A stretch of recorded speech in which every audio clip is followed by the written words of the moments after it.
সেটা নয়, সেটা বলেছি। তোর কথাও তো শোনি, বল। দাদা হিসেবে বোন হিসেবে জমা দিতে হবে, দু বছর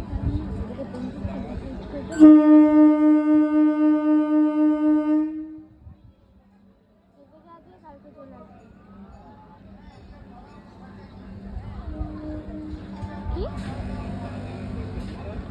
কি বলবি বল।